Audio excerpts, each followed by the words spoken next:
নমস্কাৰ সকলোকে পুনৰবাৰ মোৰ চেনেললৈ স্বাগতম জনাই লৈ আহিছোঁ আজি দিনটোৰ ৰাশিফল।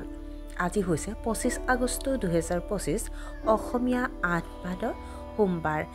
আজি সূৰ্যোদয় সময় পুৱা 4:46 আৰু সূৰ্যাস্ত সময় 5:38। আজি হৈছে দ্বিতীয়া তিথি আৰু শুক্লপক্ষ। আজিৰ দিনটোৰ প্ৰথম ৰাশি হ'ল মেঘ ৰাশি। আপোনাৰ জীৱনসংগীৰ সৈতে আলোচনা কৰি আপোনাৰ বহু সমস্যা সমাধান হ'ব। অপ্ৰয়োজনীয় বস্তু গুৰুত্ব দিয়া পৰিহাৰ কৰক। আপোনাৰ কাম সুস্থিৰ হৈ থাকিব। আপোনাৰ শত্ৰু আপোনাৰ ক্ষতি কৰিবলৈ সাজু থাকিব। বিৰোধীৰ ওপৰত আপুনি বিজয়ী হ'ব। বৃষ ৰাশি। কৰ্মক্ষেত্ৰত নতুন বন্ধুত্ব গঢ়ি তুলিব পাৰে। প্ৰেমৰ সম্পৰ্কত অলপ সাৱধান হওক। আপোনাৰ অসাৱধানতাই হয়তো ডাঙৰ বিপদৰ আমন্ত্ৰণ জনাইছে। হঠাতে আপোনাৰ ওপৰত কৰ্মৰ চাপ বাঢ়িব পাৰে। আপুনি হয়তো সন্ধিয়া ভ্ৰমণলৈ যাব পাৰে। মিথুন ৰাশি। নতুন একশ্যন প্লেন বনোৱাৰ আগতে অভিজ্ঞ লোকৰ পৰা পৰামৰ্শ ল'ব লাগিব। কৰ্মক্ষেত্ৰত দায়িত্বৰ চাপ বাঢ়িব পাৰে। ৰক্তচাপ ৰোগীয়ে মানসিক চাপৰ পৰা আঁতৰি থাকিব লাগে। আপোনাৰ বিৰোধীয়ে আপোনাৰ ভাৱমূৰ্তি কলংকিত কৰিবলৈ চেষ্টা কৰিব। আজি কাকো কোনো প্ৰতিশ্ৰুতি নিদিব। কৰ্কট ৰাশি। ৰাজনীতিৰ সৈতে জড়িতসকলৰ বাবে দিনটো অতি শুভ হ'ব। আপুনি বহুতো কেৰিয়াৰৰ বিকল্প পাব। আপোনাৰ জীৱনশৈলী অতি অনুশাসিত হ'ব। আপুনি হয়তো কিছুমান গুৰুত্বপূৰ্ণ কামৰ পৰিকল্পনা কৰিব পাৰে। আপোনাৰ আৰ্থিক সমস্যা সমাধান হ'ব। সিংহ ৰাশি। কৰ্মক্ষেত্ৰত এলেহুৱা অনুভৱ কৰিব। নতুন দক্ষতা শিকিবলৈ আপুনি আগ্ৰহী হ'ব। শিশুসকলে পঢ়া শুনাত অসাৱধান হৈ পৰিব পাৰে। আপোনাৰ হেৰুৱা আত্মবিশ্বাস পুনৰ সজীৱ হৈ উঠিব। আনক পৰামৰ্শ দিয়াৰ আগতে চিন্তাশীল হওক। কন্যা ৰাশি।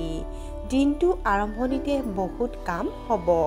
কৰ্মক্ষেত্ৰত আপোনাৰ সম্পদৰ অৰ্থপূৰ্ণ ব্যৱহাৰৰ বাবে আপুনি সুবিধা লাভ কৰিব। আপুনি হয়তো আজি কিতাপ পঢ়ি আৰু চিনেমা ইত্যাদি চাই ভাল পাব।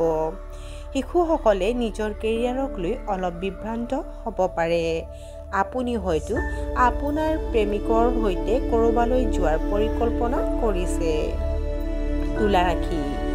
আজি হয়তো অনাকাংক্ষিত উপদেশ দিয়াৰ বাবে অপমানিত হ'ব পাৰে। জীৱনসংগীৰ অনুভৱক সন্মান কৰক। অপ্ৰয়োজনীয় বিবাদৰ পৰা আঁতৰি থাকক। বহিৰাজ্যত বাস কৰাসকলে আৰ্থিক নাটনিৰ সন্মুখীন হ'ব পাৰে। নিজৰ ভাৱমূৰ্তিক লৈ চিন্তিত হ'ব ৰাজনৈতিক ব্যক্তিসকলে। বৃশ্চিক ৰাশি। আজি আপুনি আপোনাৰ কাম অতি নিপুণতাৰে সম্পূৰ্ণ কৰিব।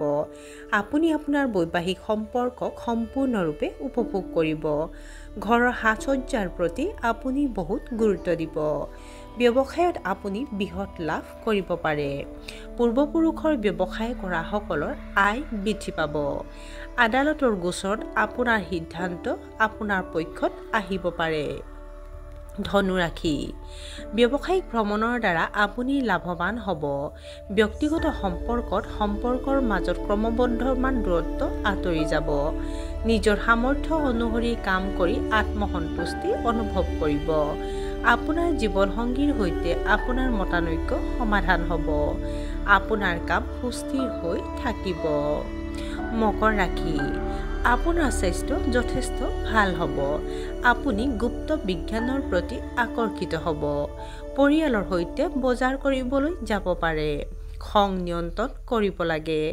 সৰু সৰু সমস্যাৰ প্ৰতি দ্ৰুত প্ৰতিক্ৰিয়া প্ৰকাশ কৰাটো আপোনাৰ স্বাস্থ্যৰ পক্ষে ক্ষতিকাৰক হ'ব পাৰে। কৰ্মক্ষেত্ৰত ট্ৰেন্সফাৰ পাব পাৰে। কুম্ভ ৰাশি। আজি কিছু প্ৰতিকূল পৰিস্থিতিৰ সন্মুখীন হ'ব লাগিব। নিজৰ ইচ্ছা আনৰ ওপৰত জাপি দিবলৈ চেষ্টা নকৰিব।